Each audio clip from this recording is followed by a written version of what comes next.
So, I don't know if anyone has seen the Cherry Falls video. Probably not because it keeps getting blocked. But if you have, you might have noticed that while I was bitching about my ineptitude in making a childhood trauma video, I showed this cute little skeleton on screen. I wasn't planning on making a video about the skeleton, but honest to God, the last video was so heavy and such a fucking pain in the ass to upload that I thought I deserved a treat.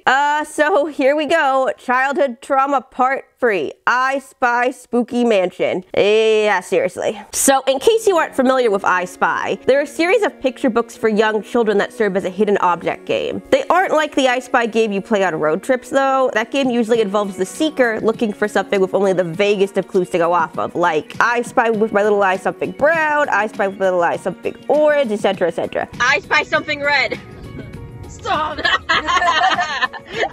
You put me in a car without a seatbelt, and then you're slamming on the brakes. These books, on the other hand, tell you exactly what they want you to find. They're like Where's Waldo, except instead of looking for one nerd in a striped shirt, they give you an entire list. They do it in this rhymesy kind of style too. It's cute. The riddles, puzzles, whatever you want to call them, were written by children's book author Gene Marzallo, and the photos were done by photographer Walter Wick. And if you just allow me to gush for a few minutes, the photos are definitely the highlight of these books. As a kid, we go to the school library once a week, and I got the I Spy books a lot. Even when I knew where everything was, I would just stare at the photos. I absolutely loved this train image right here, called the Rainbow Express. I guess it was just like the fact that somebody made this tiny little model, and it looked so realistic, and it was just in a box. That blew my mind. I almost cried when I found images of Walter Wick actually making the Rainbow Express.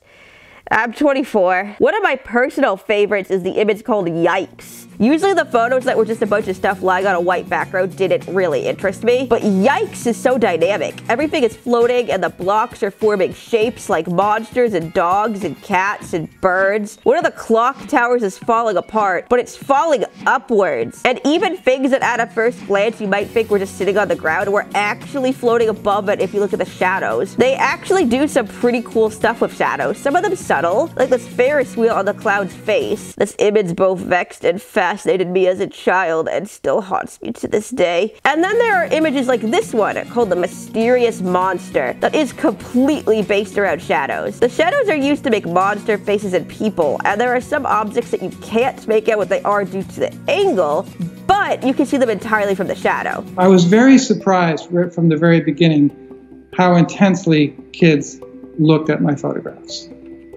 So I just put this same intensity back into making it. The point I'm trying to make here is that I thought these books were awesome, and they are a beloved part of my childhood that I feel never really get talked about. And they must have been popular because they got a TV show. I Spy, you spy, let's all play I Spy. If you never heard of it, well, it aired on HBO Family, and most people I know didn't even know HBO had kid shows. But they did. There was a Little Curious, Little Lulu, Crashbox. Oh my god, Crashbox.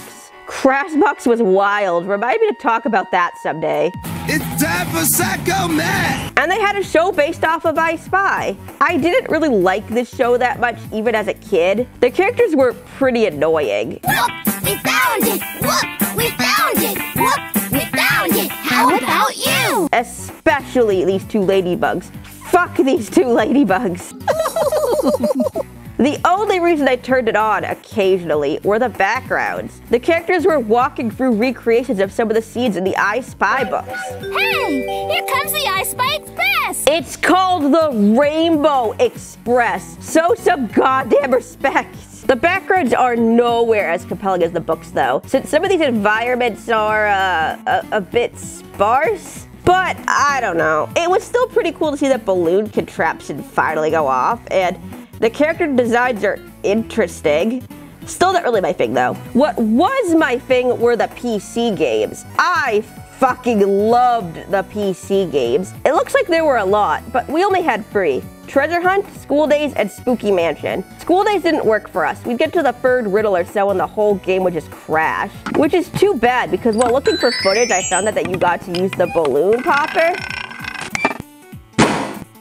Damn, I wish we got to finish it. Oh well, we still had plenty of fun playing Treasure Hunt, and of course, Spooky Mansion. Enter if you dare. Now, I Spy Spooky Mansion is based off the book I Spy Spooky Night, which I could swear I owned, but I think I got it mixed up with The Spider and the Fly. This also could have been included in childhood trauma. It got read to me at the library when I was little, and I think it was the first time I ever encountered a story that didn't have a happy ending. So I was a bit shaken up. I talked about it to my mom so much that she must have thought I loved it and gave it to me for my next birthday. Thanks, Mom. But yeah, anyways, after discovering I did not in fact own I Spy Spooky Night, I decided to order it. And it's a pretty neat little book. It follows a night in an old spooky house, going from room to room accompanied by a little toy skeleton. You see a sign telling you to go to the library, and you do, finding a secret cabinet full of keys. The key to the workshop is missing, but there's a hint telling you to look for the key in the graveyard. So you go to the graveyard, find the key, and then go to the workshop where you make a ghost. And then the ghost carries you out through the chimney, dropping you in the garden. I did a bad job scanning, I'm sorry. Then you wake up in bed. It was all a dream. Skeleton's still there, though.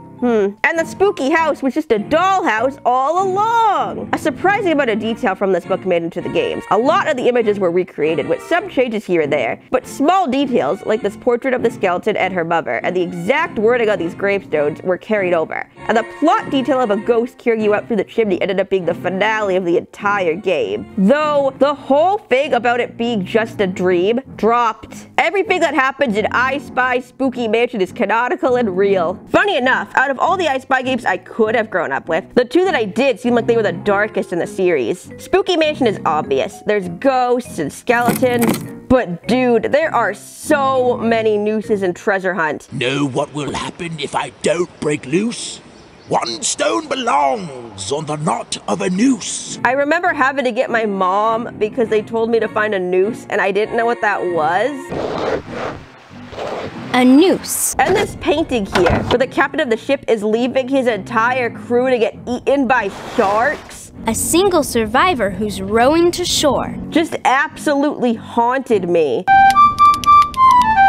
The game isn't meant to be scary though, and while I was a bit unnerved by a few things in it, it was still bright and cheerful, and this ice cream face goes I Spy Spooky Mansion though, fucking terrified me. So the plot of this game, if you could even call it a plot, is that a skeleton invites you inside her weird-ass scary house, and you accept. You're in for a scare. Because there is absolutely nothing weird about this situation, no sir. Once you're in though, she slams the door and tells you that you're trapped. Too bad you can't get out the way you came in. So we're like 30 seconds in, right? And this is about where Child Grace runs off crying. Yep. It wasn't just being told that I was trapped in a haunted house that scared me so bad. It was that this voice was telling me that I was trapped. You can't get out here. The front door's been sealed. I mean, as an adult, I find it kind of funny, like, whoa, I hope they had plenty of cough drops for you on set. Oh my god. I like to call it Ingredient 2. The voice was done by Amy Birnbaum, who you might recognize if you grew up with 4 kids. If her first sight is Joey possessed by some evil nutcase, she would never get over it. My name's Charmy and I can be... And I find some of her line reads just to be plain delightful. Enter if you dare. Get out. Oh, but alas, you're in for a scare. In order to earn this puzzle piece, please howl. But it's dark up there. Rusty. But as a child, this voice was sketchy. Usually when you're like 4 and you're playing a PC game or an app, I guess, since that's what the newer generations use, the voices are all very high-pitched and friendly sounding, and they talk to you in a very sweet way. Buckle your seatbelt, Bud. You're going for a ride! Meanwhile, the only voice you hear in I Spy Spooky Mansion is gravelly and kind of low and vaguely threatening. You've entered the house. Now the fun can begin. It was jarring. And the worst part was, to me at least, the voice didn't seem to be coming from anywhere. Yes, it is the skeleton talking, but the skeleton is off screen a lot of the time and her mouth never moves. And now you're in my secret room. I thought that the house was haunted by a disembodied ghost, and that the skeleton was just a cute little friend who was following me from room to room. Obviously a toy, and obviously too tiny to actually do anything to me. Granted, the size is wicked getting consistent, but once I pieced together that they were the same character though, well, the voice became less scary, which is good, but the skeleton became much more scary. I seriously remember screaming when the skeleton opened the fireplace door. In my defense, though, there are at least a couple of parts that I think are objectively terrifying for children.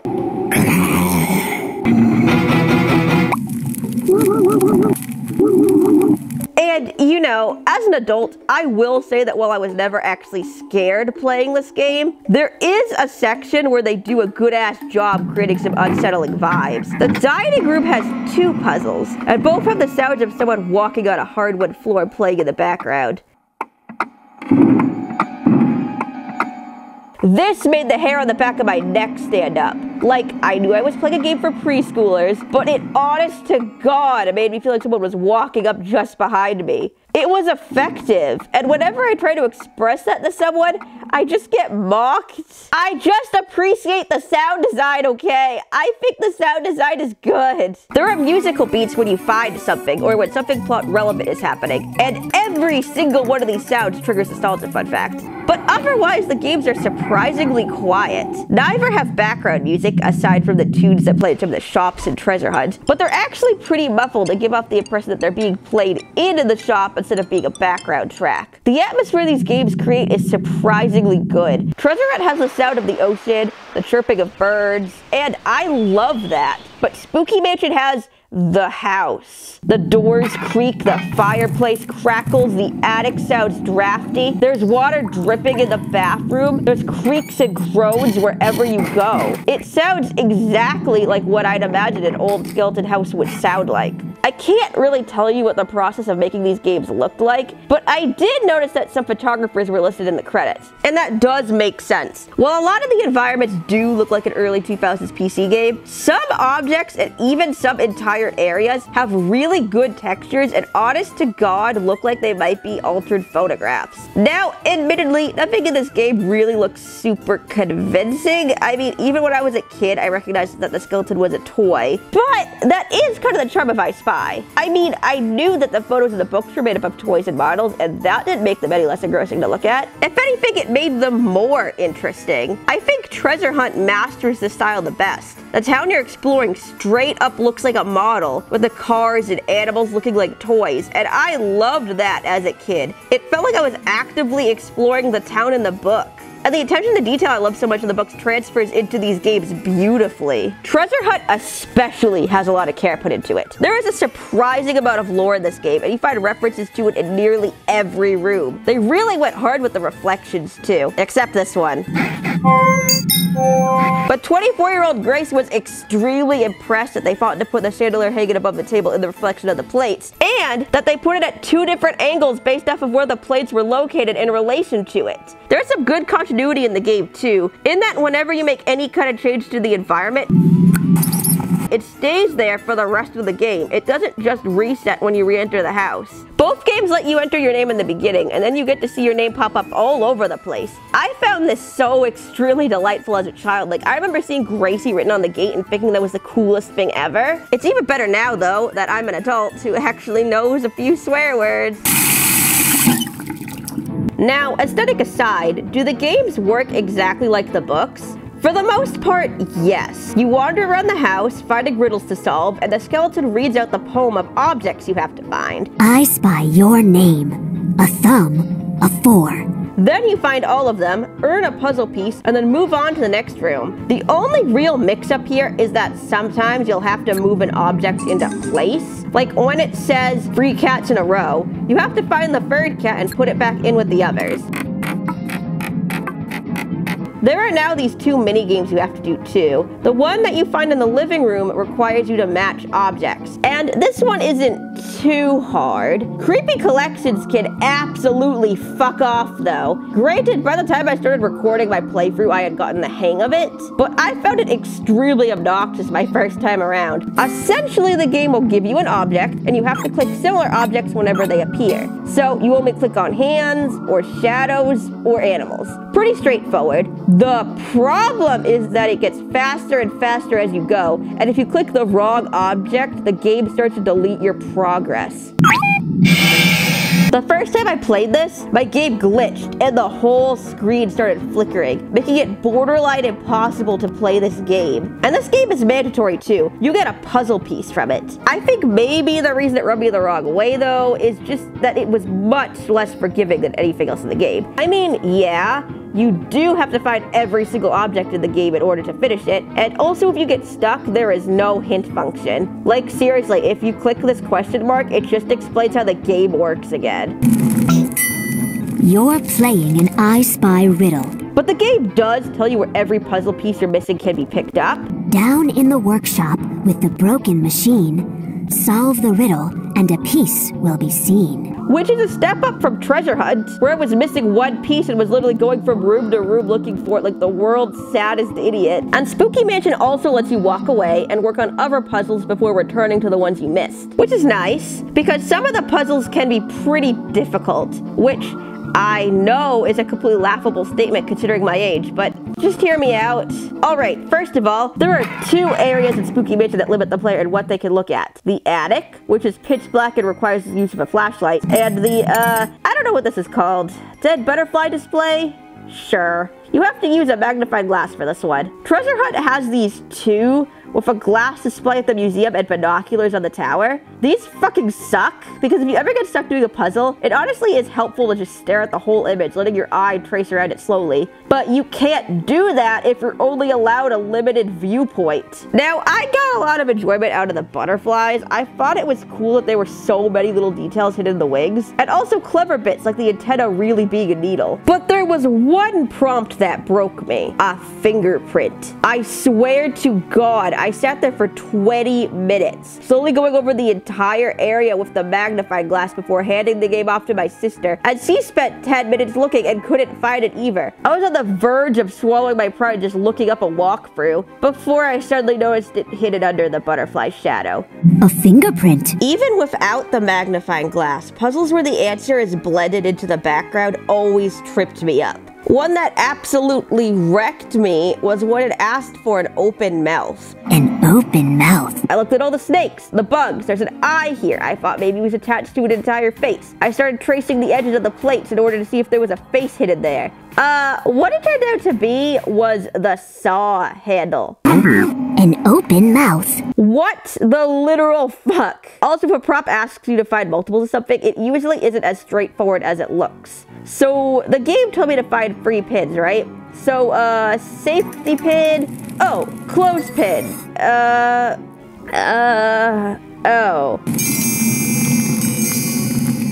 Oh, son of a bitch! And watch out if they ask you to find a number, because half the time they want you to find an actual number, and half the time they want you to find the dots on a dice or a domino. A 2. But the worst is when these two frustrating elements are combined. So they asked me to find 3 birds, right?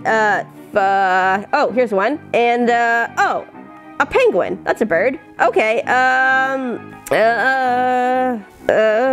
I swear to God, just like the fingerprint, it took 20 minutes. And then my sister pointed to the wallpaper and said, "Is that a turkey?"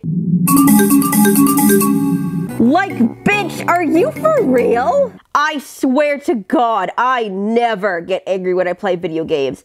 I'm just kind of used to my own bullshit at this point. But for some reason, these 2 games made me really mad. Whenever I got stuck, I would start grumbling to myself and yelling at the screen. And a couple of times I started chanting the lyrics to let the bodies hit the floor. Because I guess that's how I dual finger. I don't know. I wasn't really mad at the games though. I mean, there isn't any real logic to finding these objects because they could be anywhere. Like, there's a boat blended into a sail on the ceiling. You aren't stupid if you don't see that. But God, do you feel it anyways? I mean, this is a game for preschoolers. I finished them when I was a preschooler, but now that I'm in my mid-20s, I'm struggling. If you ever want to feel like an idiot, play a children's game. The thing is, after all was said and done, I just kind of shrugged it off and said, well, yeah, this is frustrating, but this is a game for kids, and kids and adults think differently. Maybe a kid would recognize a saw handle as a face, or would immediately think of a bowling pin. But then I remembered an incident from my early childhood years when I was playing this, and the game asked for free bats, and I clicked on the 2 bats I saw, and then could not find a third one for the life of me. So I ran to get my mom, and she was immediately like, baseball bats. So, yeah, no, maybe it's just fucking hard for everyone. They are completely fair, though. Like, while there are definitely a few leaps, and also a couple of things I'm not sure kids would know about, like, I don't know, a noose, or even jacks, really. I don't think kids play with jacks anymore. I sure as hell didn't when I was a kid. There isn't anything actually impossible or even too unfair in any of these puzzles. There are a couple of prompts, though, where things were clearly overlooked. Game asked me to find a skull. Huh? Oh, there's a skull on the wing. Okay, kind of confusing because there have been puzzles where clicking on a skeleton was the right answer. White toes. But it probably didn't occur to them that the player would jump right to that. But then if you go into the bathroom, the game tells you to find a single red rose. Huh? Oh. Oh, what the hell? Did they not notice that they put 2 roses in this room? Like, right next to each other? I guess this is a pink rose, but I don't know. They're still a bit too similar for my taste. But oh well. We can't worry about small details all day. There is a story we have to go through. Well, kinda. The story is you get locked in a haunted house and you have to find a way out. There's another way out.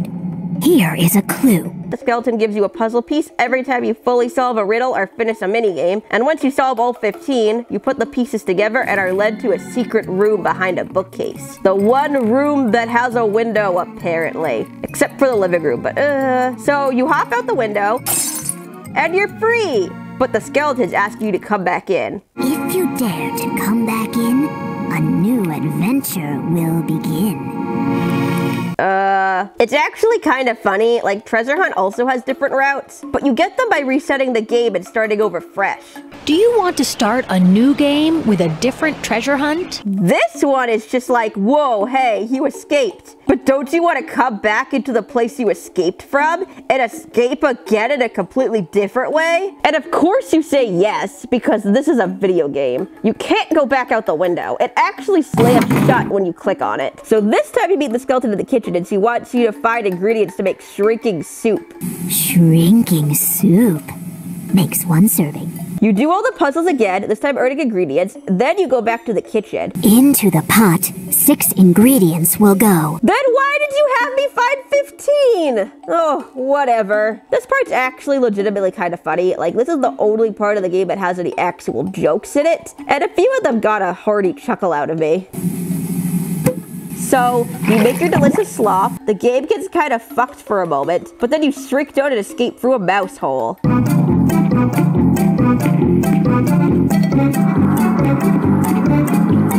Neat. Then the skeleton invites you in again. You've escaped my house again. Do you dare to come back in? This time to see her ghost machine.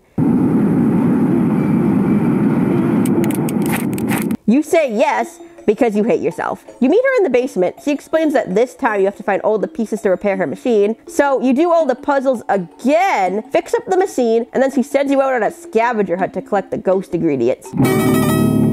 This doesn't involve any of the actual riddles. You just go from room to room picking up the designated objects. After you get what you need, you use the ghost machine to make 6 ghosts. They're all really cute, not gonna lie. Admittedly, the designs are pretty standard, except for the ghost called Critter. Critter is an amalgamation of a lot of creepy crawly stuff you find around the house. A frog, a spider, an eyeball, and I guess all their souls get mushed together. Do eyeballs have souls? He's pretty adorable. I really like his design. And then the skeleton says it's time to make the 7th ghost, and the ingredients you have to find to make the 7th ghost are The 6 ghosts we already made. To make ghost number 7, find the 6 that you know. Oh no. Oh no. I don't think I'm cool with this. Critter's looking at a pot. He's hungry. I don't want to do this. And then the skeleton hops into the ghost machine too, and they all get flooded up into the Get Out ghost. And the screen starts flickering, and the Get Out ghost carries you outside. Then the ghost turns back into the skeleton, and she closes the gate right in your face. The end.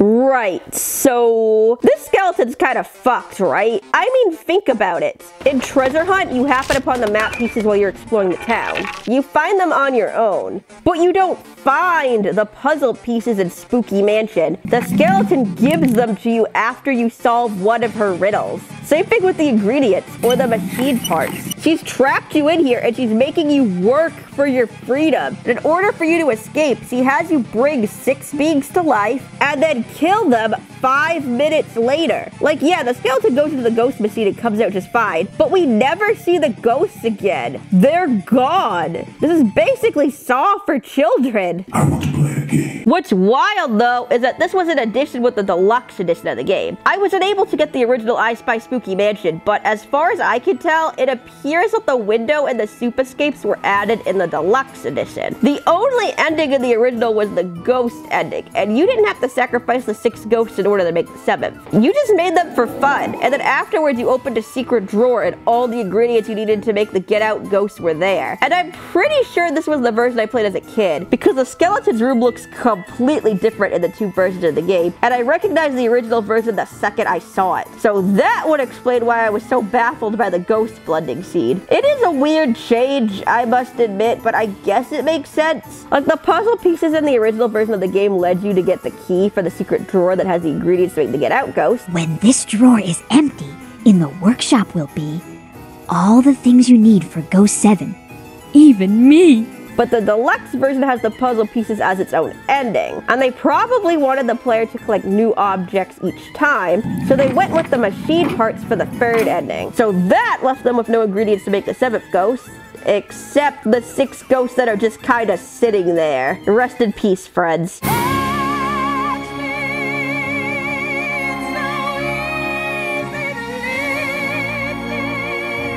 Alright, I'm mostly kidding. It is kind of fucked up if you think about it, but it's harmless. The skeleton might be a creepy fuck, but she's actually extremely encouraging and, dare I say, wholesome? You'll find your way out. You're smart. I can tell. I don't get the sense that they were trying to make a game that would childhood trauma anyone. I think they just overshot the sound design and the voice acting a bit.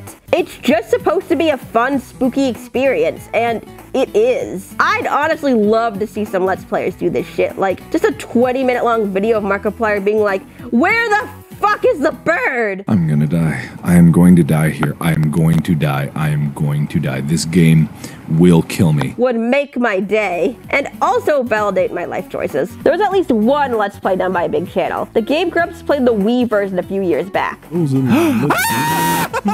Yeah, there was a Wii version. I don't own a Wii, so I can't say if it's any good or not, but just based off of their gameplay, I don't think an I Spy game works in a 3D environment, which, I mean, look, I know I praised Five Nights at Freddy's transition from a 2D environment to a 3D one. Also, please go watch that video, it's one of my favorites. And while the idea of being able to search around an entire area is cool, it just comes off as being very sparse and not very visually interesting, which, like the TV show, is the worst thing an I Spy property can be. Also, they just have some random guy read off the riddles now. A well, a shell, a stairway, my name. Which is weird, because they clearly got the voice actress back for a couple of lines. Oh, God. Press the B button to start looking. Whatever. Go find the original, play the thing for yourself. Get pissed off, traumatize a child. Actually, don't. Nicely explain to the child that the voice isn't going to come out and strangle them. Have a very nice Halloween. Follow your dreams. I'll see you around Christmas for something even scarier than talking skeletons.